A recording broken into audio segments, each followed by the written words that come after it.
오늘 말씀의 제목 한번 따라합시다. 눈앞에서 원수를 만났을 때. 여러분, 누군가 생각지도 못했는데 나를 미워한다, 대적하는 사람이 있다, 이 사실을 알게 되면 굉장히 충격 먹습니다. 그렇죠? 다윗이 골리앗을 쓰러뜨린 다음에 민족의 영웅이 됐어요. 영웅이 됐는데 모든 백성들이 막 감사하고 박수치고 또 하나님께 영광을 돌려요. 다윗이 그러려고 했던 것은 아니었지만은 하나님의 이름으로 하니까 하나님이 이기게 하셨어요. 이게 승리 원리예요. 정작 감사하고 박수쳐야 될 사울 왕은 다윗 앞에 가슴에 칼을 품고 나타난 거예요.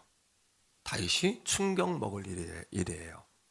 우리가 살다 보면 열심히 살면 되지, 착하게 살면 되지, 누가 몰라줘도 그러면 된다, 이런 생각 가지고 있지만은 가족 안에도 그런 일이 벌어져요. 집안 안에서 형제 자매 가운데도, 심지어는 교회 안에도 그런 일이 있을 수 있어요. 세상은 이런 일이 많아요. 직장에서도, 사회생활. 근데 중요한 것은 원수는 잘 모르는 사람과의 속에서 벌어지는 일이 아니에요. 가까운 사람 속에서 그런 일들이 벌어진단 말이죠. 자, 그런 일을 당하면 이것이 선한 일인 줄 알면서도 낙심하게 되고 또 의욕을 잃게 돼요. 그러면 손을 놓게 됩니다. 오늘 5절 말씀을 보면은 주께서 내 원수의 눈앞에서, 다윗은 지금 원수의 눈앞에 있어요. 다윗의 눈앞에 원수가 서 있어요. 우리가 시편 23편을 강해하는데 오늘은 5절입니다. 5절 가지고 강해하고 이제 송구영신 때 6절로 마무리하겠는데 5절을 한번 읽어보세요. 자, 시작. 주께서 내 원수의 눈앞에서 내게 상을 차려주시고 기름을 내 머리에 부으셨으니 내 잔이 넘치나이다. 여러분, 다윗은 원수가 눈앞에 있다라고 고백해요. 원수가 가까이 있다는 사실은 우리 인생을 너무 소모하게 합니다. 에너지를 뺏고 또 우리 인생에 엄청난 에너지가 소모되고 정상적인 삶을 살기가 어려워져요. 그런데 사울왕은 다윗의 장인어른이에요. 왕을 죽이고 다윗을 죽이고 왕이 되려고 했던 압살롬은 아들이에요. 원수가 가까이 있었던 거예요. 용서할 수 없죠. 더 충격적이죠. 더 힘들죠. 그런데 하나님께서는 한번 따라합니다. 너 자신을 위하여 용서하라, 이렇게 말씀하세요. 그러니까 나 자신을 위하여 용서하라는 거예요. 자, 보복하려면 분노의 감정이 차오르고 죄짓는 것을 묵상하게 되기 때문에 내가 먼저 죽어요. 왜? 내 안에 죄를 자꾸 묵상하고 살인하게 되고 내 안에서 자꾸 이렇게 분을 품게 돼요. 악을 악으로 갚으면은 우리도 죄인인 상황 속에서 은혜를 받은 존재이기 때문에 악을 악으로 갚고 이를 이로, 주먹을 주먹으로 갚으면 은혜가 사라져요. 우리 영이 죽는다는 이야기예요. 기본 원리는 이런 겁니다. 원수를 이기는 방법은 첫 번째, 대면하면 이길 수가 없어요. 같이 맞짱 이렇게 서로 맞서서 싸우면 이길 수가 없어요. 자, 로마서 12장 19, 20절에 그 비밀을 이야기합니다. 어떻게 이기냐? 19절입니다. 시작. 내 사랑하는 자들아, 너희가, 여러분 손에 피 묻히지 마세요.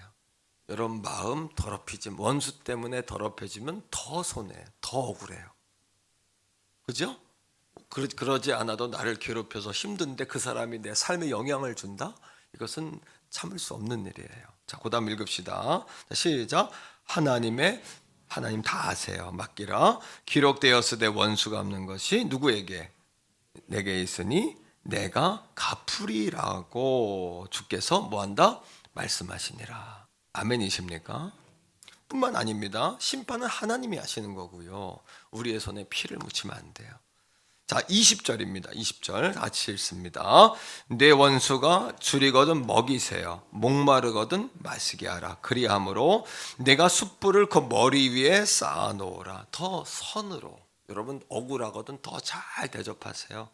더 선행을 베푸세요. 중요한 건 이겁니다. 나를 힘들게 하는 사람에게 여러분들의 마음을 뺏기는 그 순간에 여러분들의 영혼이 그 원수의 소나기에 들어가요. 그 사람이 가면 자꾸 쳐다보게 돼요. 이렇게 안 쳐다보려고 해도 자꾸 얼마나 밉습니까 원수인데. 근데 왜 자꾸 눈이 갈까요? 여러분 영혼이 소울 타이즈 돼서 그래요. 혼연 붙들려서 그래요. 여러분 따라합니다. 원수에게 마음 뺏기지 마라. 내 영혼이 원수의 소나기에 들어간다. 원수가 안 보이면 평안하고 원수가 보이면 가슴이 뛰기 시작해요. 우리의 인생이 허비되고 에너지를 글로 뺏길 필요가 없다는 것이에요. 그럼 어떻게 해야 될까요? 자, 예수님은 다윗을 보면 예수님을 봐요. 다윗은 다윗의 영혼이 춤추고 임하는 시편을 쓸 수 있었던 이유는 그의 영혼이 자유로웠기 때문이에요. 어떻게 해요? 수많은 원수 가운데에도 이런 겁니다. 사울 왕이 죽게 됐을 때 반대해요. 오히려 사울 왕을 죽인 사람을 벌해요. 압살롬이 죽게 됐을 때 반대합니다. 그리고 압살롬을 죽인 사람을 벌해요. 그리고 자기는 절대 그 사람들에 대한 억울한 마음을 품질 않아요. 그 이유는 뭐냐 하면 따라합니다. 하나님 앞에 토해내자. 다윗은 항상 자기 안에 원수를 만났을 때 시편에는 그리스도인이면 담아서는 안 되는 말들이 많아요. 원수를 멸망하게 하시고 원수가 음부에 거하게 하시고 원수를 죽여주시고 원수를 멸해주시고 우리는 그런 이야기 입에 담을 수가 없잖아요. 근데 다윗은 하나님 앞에서 모든 걸 토해내는 거예요. 여러분 원수를 만나거든 묵상하지 말고 토하세요. 밖으로 뱉어내세요. 사람들 앞에서가 아니라 하나님 앞에서 뱉어내세요. 따라합니다. 원수를 만나거든 하나님 앞에서 토해내자. 할렐루야. 하나님을 토해내세요. 토하면 여러분들의 감정과 영혼이 정화돼요. 우리의 가장 큰 문제는 뭐냐 하면 원수가 내 눈앞에 있는 것이 문제가 아니라 원수가 내 앞에 섰을 때, 내 눈앞에 원수가 있을 때 나의 시선과 마음을 원수에게 빼앗기는 거예요. 원수가 내 앞에 있을지라도 우리의 시선과 마음을 주님께 둘 수 있다면 우리는 이미 이긴 자예요. 믿습니까, 여러분? 자, 오늘 말씀의 시작은 원수의 눈앞에 있을 때에 그 전에는 따라합니다. 주께서 한 번 더 주께서 원수가 나타났을 때 절대 흥분하시면 안 돼요. 왜요? 원수가 나타나면 맹수가 나타나면 양보다 목자가 더 흥분하게 돼 있어요. 하나님이 더 흥분하시는 거예요. 왜? 양을 지켜야 되니까 눈을 동그랗게 뜨고 하나님이 더 긴장하세요. 여러분이 긴장하실 필요가 없다는 이야기예요. 자, 시편 42편 10절과 11절에 보면 다윗이 이 감정을 어떻게 처리하는지를 알려줍니다. 여러분 오늘 이 아침에 여러분들이 말씀이 미니스트리가 되어서 여러분 예배를 드리는 정도가 아니라 이 말씀으로 여러분 안에 사역이 일어나기를 축복합니다. 치유와 이 말씀이 역사하고 움직여지기를 주의 이름으로 축복합니다. 자, 같이 읽습니다. 42편 10절이에요. 시작. 내 뼈를 찌르는 칼같이 내 대적이 나를 막 비난해요. 사람들이. 그 다음에 늘 내게 말하기를 내 하나님이 어디 있느냐 하도다. 하나님이 있으면 덤벼봐라. 하나님 있으면 나타내봐라. 너 보여줘. 이렇게 하나님을 욕합니다. 다윗이 이렇게 자기의 감정을 하나님 앞에 토해냈어요. 여러분 제가 성도들에게 주여 부르고 기도합시다 할 때 그렇게 부르셔야 돼요. 제가 교회를 개척하고 한 사람 한 사람 제가 기도 위에 쌓아온 성도들이기 때문에 여러분이 생각하는 것보다 제가 여러분들에 대해서 깊이 알고 있어요. 여러분들이 느끼는 감정까지 느끼고 여러분들이 잠잘 때 나도 자고 여러분들이 잠 못 자면 저도 거의 못 잔다고 생각하시면 돼요. 우리 목사님 내가 이러는데 잠 못 주무신다. 제가 부르짖으란 이야기는 우리 성도들 가운데 부르짖지 않고도 살아남을 사람이 별로 없어요. 현재 삶의 상태가. 돌파해야 되고 이겨내야 되고 극복해야 되고, 죄송하지만 반은 미친 사람처럼 사셔야 돼요. 여러분 열정을 다하셔야 돼요. 그냥 흘러가는 대로 사시면 안 돼요. 제가 아는 한 우리 태교본 성결교회 성도들은 반은 주님에게 미쳐 사셔야 돼요. 주여 부르짖어 기도할 때 아랫배에 힘을 주고 주여 하면서 안에 있는 슬픔과 두려움과 염려를 여러분 녹여내셔야 돼요.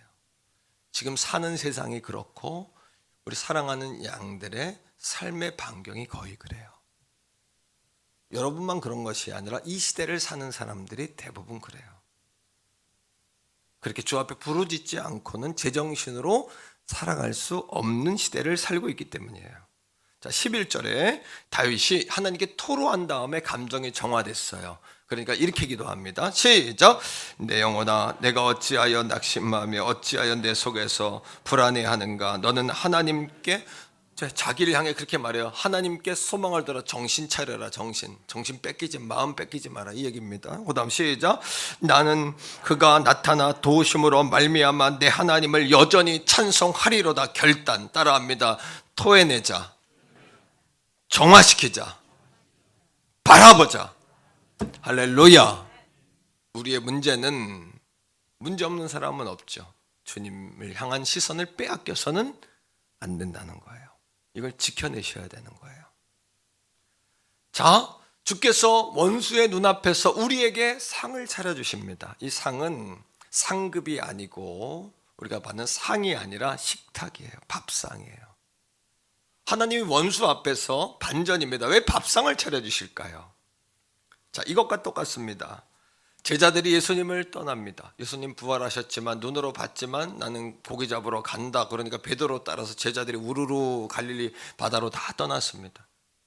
자, 어느 날 주님이 찾아가세요. 그리고 그들이 고기 잡을 때에, 밤새 고기 잡았을 때에 바닷가에 앉아 숯불을 피워놓으시고 고기를 굽고 거기에서 아침 조식을 차려주세요. 그 이유가 뭘까요? 그들에게 죄책감을, 떠난 그들에게 죄책감을 주려고 하는 것이 아니라 따라합니다. 다시 시작하자. 힘을 내라. 우리 주님은요, 우리를 너무나 잘 아시기 때문에 그 원수 때문에 우리가 얼마나 소모했는지, 얼마나 지쳤는지, 얼마나 배고픈지, 얼마나 의욕을 잃었는지 너무나 잘 아시기 때문에 주님은 먼저 싸우자 하지 아니하시고 먼저 밥을 먹이시는 거예요. 엘리야가 힘을 잃고 로뎀나무 아래 누워있을 때 천사를 보내서 주님이 이렇게 말씀하십니다. 일어나서 먹으라. 왜? 우리의 마음을 먼저 회복시켜 주시는 거예요. 사랑하는 성도 여러분, 그 밥상이 뭘까요? 그 식탁이 뭘까요? 바로 은혜의 보좌입니다.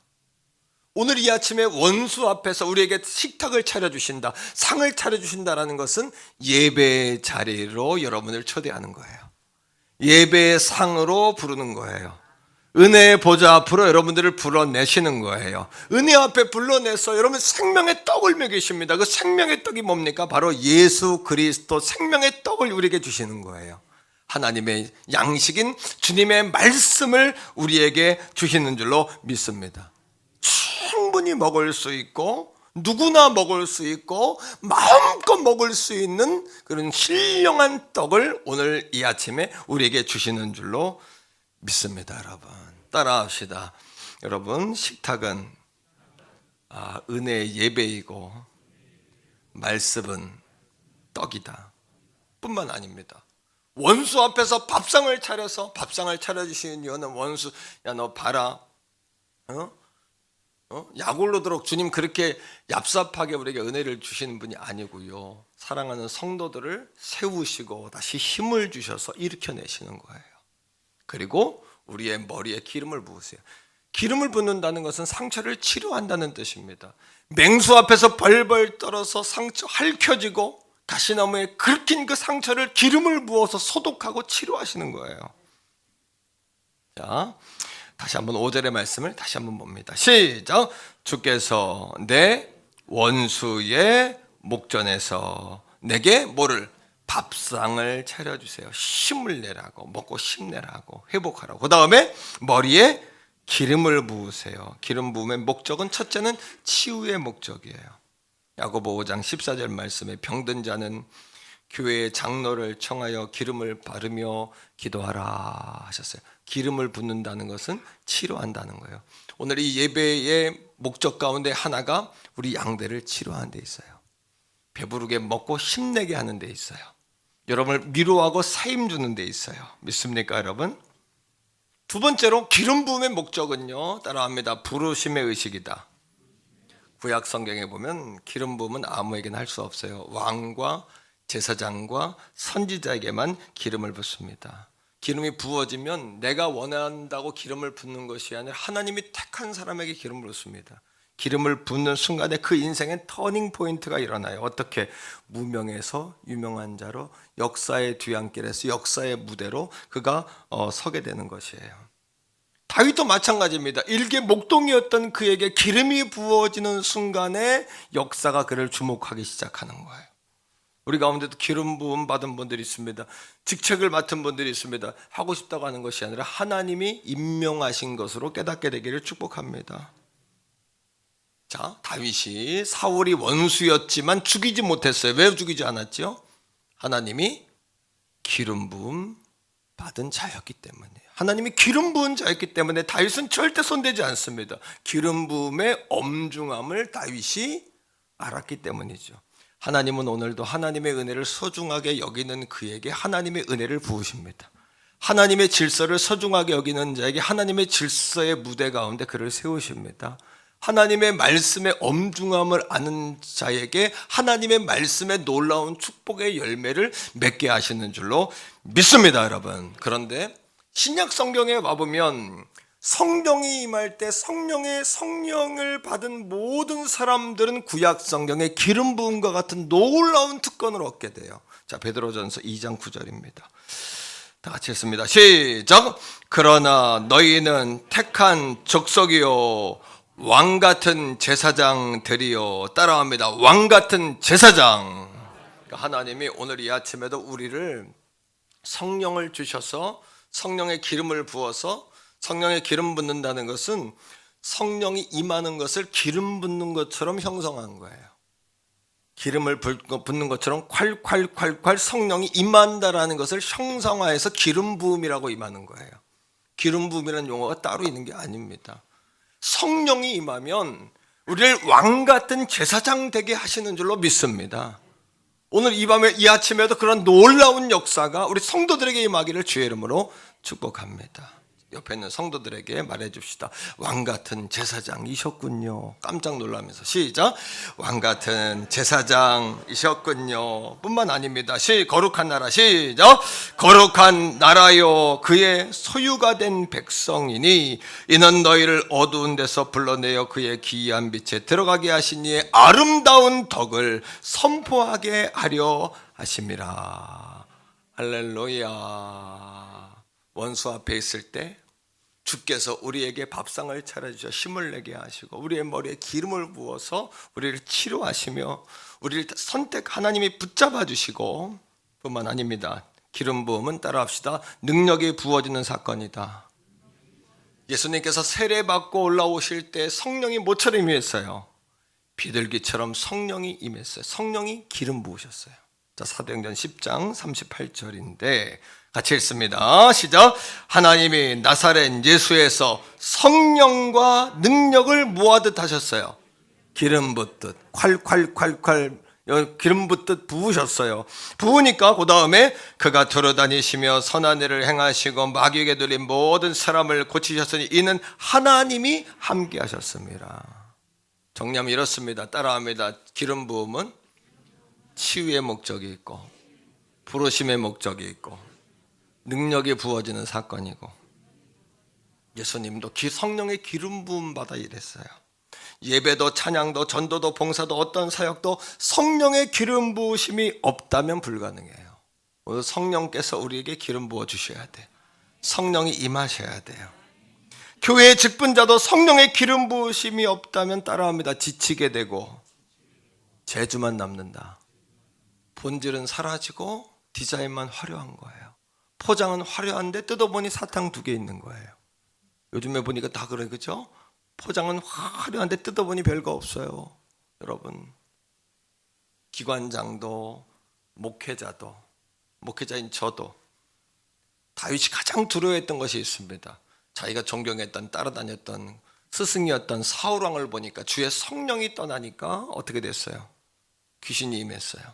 주의 성령이 떠나니까 그 화려했던 임금도 뭐가 됐습니까? 마른 막대기처럼 버림받은 신짝처럼 돼버렸어요.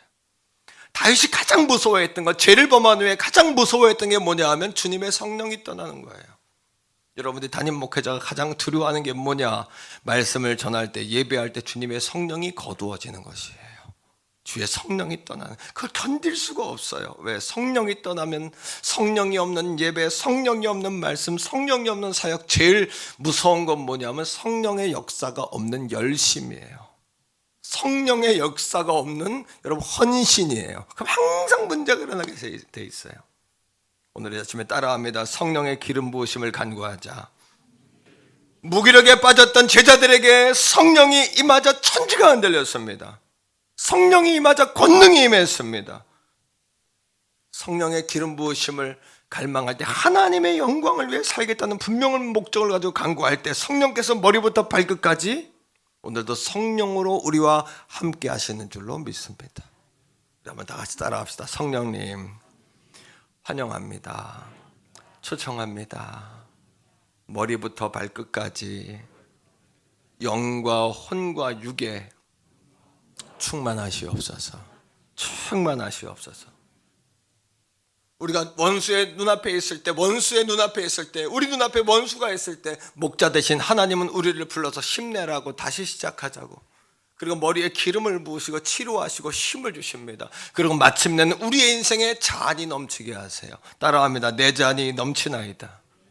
한 번 더요. 내 잔이 넘치나이다. 내 잔이 넘친다는 뜻은 뭐냐 하면요, 알 듯 모를 듯 한다는 뜻이 아니라 확실하다. 하나님의 역사는 확실하다는 뜻이에요.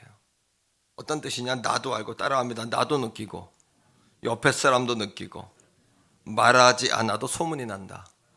이런 뜻입니다, 여러분. 2022년에 나도 알고 남도 알고 말하지 않았는데 소문까지 나는 역사가 있기를 주의 이름으로 축복합니다. 아멘. 따라하세요. 나도 알고 남도 안다. 바꿔 이야기합시다. 내 안에 성령의 기름 부음이 없고 화려한 포장만 가지고 디자인만 가지고 일하는 거 나도 알고 남도 압니다. 내 안에 성령의 역사로 주님의 일 감당하는 건 나도 알고 남도 압니다. 세상 사람도 알고 우리도 압니다. 우리 교회만 아는 것이 아니라 우리 교회의 성령의 기름 부음과 하나님의 놀라운 은혜가 이 지역 사회로 흘러넘치기를 주의 이름으로 축복합니다. 온 백성에게 미칠 큰 기쁨의 좋은 소식이 되어지기를 주의 이름으로 축복합니다. 두 번째로, 내 잔이 넘친다는 의미는요, 따라합니다. 주변으로 흘러넘친다. 만나교회 김병삼 목사님이 미국 교회를 탐방하고 와서 미국의 성장하는 교회의 특징을 이렇게 이야기했어요. 미국의 성장하는 교회뿐 아니라 식당도, 회사도, 가정도, 개인도 이거에 해당된다고 생각해요. 잘 들어보세요. 자, 이런 겁니다. 성장하는 교회의 특징은 인색하지 않고 풍성하다. 인색함이 없어요. 풍성해요. 흘러 넘쳐요. 먹을 것이 많아요. 성도들이 와서 교회 와서 늘 뭔가를 내야 된다면 부담스러워요. 반대로 모든 걸 가져갈 수 있다면 은혜도 받아가시기 바랍니다. 능력도 받아가시기 바랍니다. 행복과 구원도 받아가시기 바랍니다. 축복도 받아가시기 바랍니다. 할렐루야. 여러분, 받아갈 수 있다면 그 교회가 부흥하는 교회예요. 뿐만 아닙니다. 사람들을 만났을 때 환영하는 분위기와 적극적인, 사람들이 나이스하고 적극적이에요. 이런 사람이 승리하게 되어 있습니다. 잘 되는 소그룹, 왜 잘 될까요? 소그룹도 보면 어떤 소그룹은 잘 돼요, 어떤 소그룹은 안 돼요. 어려워요. 넉넉한 소그룹이 잘 돼요. 먹을 것이 많고 늘 인심이 푸짐해요. 그런 성가대가 또 되기를 축복합니다. 그런 남전도 여전도가 되기를 축복합니다. 누가 회장이 되느냐, 누가 리더가 되느냐에 따라 달라져요. 그게 무슨 차이일까요? 그가 인색한 사람이냐, 넉넉한 사람이냐, 그의 인생이 흘러 넘치는 사람이냐, 내 잔이 넘치는 사람이냐, 아니면 바닥을 박박 긁고 있는 사람이냐, 이거의 차이입니다. 여러분, 자, 다윗이 광야에 13년 정도 도망 다닙니다. 근데 중요한 것은 도망 다니는 내내 혼자 도망 다닌 것이 아니라 아둘람 굴에 가보니까 500명이나 모여 있어요. 500명, 장정이 500이니까 노인, 남녀노소 하면 어마어마한 무리가 다윗을 쫓아다닙니다. 다윗이 도망자였어요. 그런데 다윗을 쫓아다닙니다. 그 이유가 뭘까요? 이런 겁니다. 다윗 옆에는 먹을 것이 있는 거예요. 다윗 옆에 가면 배고프지 않은 거예요. 다윗 옆에 가면 먹을 거리가 있어요. 자, 한번 따라합니다. 다윗 옆에 붙어라. 뭔가 있다. 먹을 것이 있다. 여러분들 그런 이야기를 들어야 돼요. 우리 지방의 사모님들이 담임 목사님 옆에 목사님 옆구리를 찔 도목사님 옆에 붙으세요. 도목사님. 뭔가 있습니다. 뭔가 있어요. 할렐루야 여러분. 예. 따라합니다. 다윗 옆에 붙어라. 뭔가 있다. 먹을 것이 있다. 뭔가 있고 먹을 것이 있으면 사람들이 끊이질 않습니다. 우리 교회에 생명의 떡이 넘치고 우리 교회 하나님의 역사가 넘치고 예배에 와서 주님을 만나고 돌아갈 수 있다면, 나도 알고 남도 알고 말하지 않아도 소문나는 교회가 될 수 있다면 하나님의 살아계심을 증거하는 교회가 될 줄로 믿습니다. 사업도 공부도 여러분 직장생활도 여러분 자신도 마찬가지죠. 잔이 넘치는 사람을 따라다니기만 해도 복을 받습니다. 반대로 바닥치는 사람 따라다니면 굶어 죽습니다. 따라합니다. 잔이 넘치는 사람 따라다니자. 한 번 더 바닥을 긁는 사람 멀리하자. 아니, 여러분들이 바닥을 긁는 사람들을 주님의 사랑으로 덮어버리세요. 주님의 은혜로 덮어버리세요. 믿습니까 여러분? 왜 다윗 옆에는 늘 먹을 것이 있었던 것처럼 잔이 넘치는 인생을 살게 되면은 여러분 섬기는 삶을 살게 돼요. 자꾸 섬기는 삶. 이런 겁니다. 다윗이 복을 받았어요. 그리고 아들 솔로몬이 아버지의 복이 흘러서 솔로몬은 하나도 안 하고 뭘 했어요? 성전 건축했어요. 성전 건축을 위해 누가 다 준비했어요? 다윗이 다 준비했어요. 다윗이 흘러 넘치니까 누가 복을 받았어요? 아들이 복을 받았어요. 다윗이 복을 받아 누가 복을 받았어요? 예수 그리스도가 이 땅에 오셨고 온 땅에 하나님의 나라가 확장됐어요. 이런 겁니다. 여러분, 하나님의 축복이 흘러오면 이 축복을 흘려보낼 때 하나님은 그 교회와 사람에게 계속 부으세요. 흘러넘치는 삶이 되기를 주의 이름으로 축복해요. 따라합니다. 내 잔이 넘치나이다. 내 잔이 넘치기 원한다면 목적을 분명히 하셔야 돼요. 사업도 직장생활도 학업도 신앙생활도 목적이 분명해야 돼요. 여러분, 흘러넘치는 삶은 형통의 삶이에요. 왜 그럴까요? 흘러넘치면 인생이 쉬워져요. 가만히 보세요. 자, 이런 겁니다. 부족한 사람은 늘 긴장돼 있어요. 밥을 먹으러 가도 긴장돼 있고, 돈은 누가 내나, 커피 마시러 가자래도 못 가고, 커피값은 누가 내지? 우리 태교원 성결교회 사랑하는 성도들이요, 그런 생각 해봤어요. 한 누가 2억 정도 내면 한 사람에 100만 원씩 주면 좋겠다. 예를 들어서 한 사람이 복을 받으면 온 성도가 더불어 다 복을 받을 줄 믿습니다. 그 얘기를 하는 거예요. 여러분, 흘러넘치면 쉬워져요. 흘러넘치는 사람은 모든 일이 쉬워요. 흘러넘치면 모든 것을 할 수 있어요. 따라합니다. 흘러넘치면 모든 것을 할 수 있다. 일을 쉽게 하는 사람을 가만히 보면 흘러넘치는 사람이에요. 잔이 넘치는 사람이에요. 하지만 일을 어렵게 하는 사람 보면 메말랐어요. 돈도 메말랐고 사람도 메말랐고 은혜도 메말랐어요. 부자다 아니다를 제가 이야기하는 게 아닙니다. 무엇을 이야기하는 걸까요? 그 사람이 영적으로 흘러넘치느냐.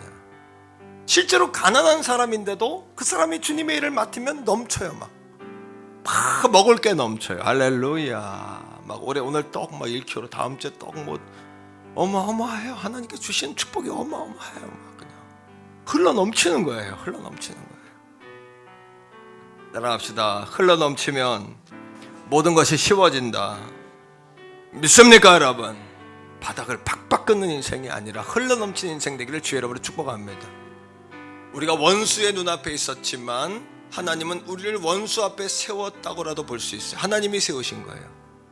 여러분 앞에 원수가 있다면 하나님이 여러분을 원수 앞에 세웠어요.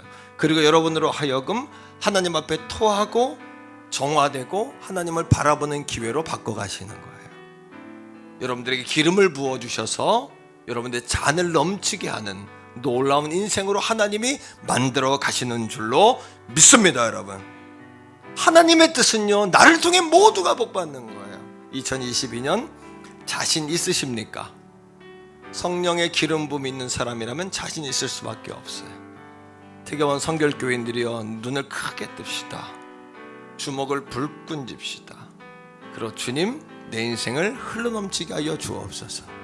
그래서 따라합니다. 내가 복을 받고, 자식이 복을 받고, 가정이 복을 받고, 가문이 복을 받고, 지역이 복을 받고, 나라가 복을 받고, 온 세계 열방 복을 받고, 이게 하나님이 우리에게 허락하신 놀라운 축복이고 특권입니다. 반대로 전 세계가 나를 도와주기를 바라고, 나라가 나를 도와주기 바라고, 지역은 나를 안 도와주나, 부모는 내게 뭘 했나, 우리 부모는 나를 위해 뭘 했나, 자식 새끼들은 나를 위해 뭐 했나, 이러면 거꾸로 가는 인생이에요. 교회는 나를 위해 뭐 했나. 여러분, 이런 사람 있습니까? 화살표가 잘못됐네요. 여러분들의 화살표가 잘못됐네요. 오늘 이 아침에 사랑하는 성도들이요, 야베스의 기도를 드리세요. 새해를 맞이하게 된 야베스의 기도. 하나님, 내게 복에 복을 주세요. 내 지경을 넓혀주세요. 환난에서 벗어나 근심이 없게 해주세요. 그 성령 하나님, 나를 써 주시옵소서. 성령이 나를 축복하여 주시옵소서. 야베스의 기도를 드리세요. 야베스의 기도. 아멘. 이 시간 우리 같이 한번 기도하겠습니다. 기도할 때 하나님 눈앞에서 내 원수를 만났을 때 내가 굴복하지 않게 하시고 용서하며 사랑하며 주께서 하시기를 기다리며 마침내 이기게 주옵소서. 이런 기도함이 있기 원하고요, 또 내 머리에 기름 부으셔서 나를 치료하여 주시옵소서. 내 잔이 넘치게 하여 주시옵소서. 이 시간 주여 한번 부를 때 우리 안엔 더러움과 무거움을 다 밖으로 뱉어내는 그 주님을 향하는 그런 부름이 되기 원합니다. 우리 주의 이름 부르고 기도합니다.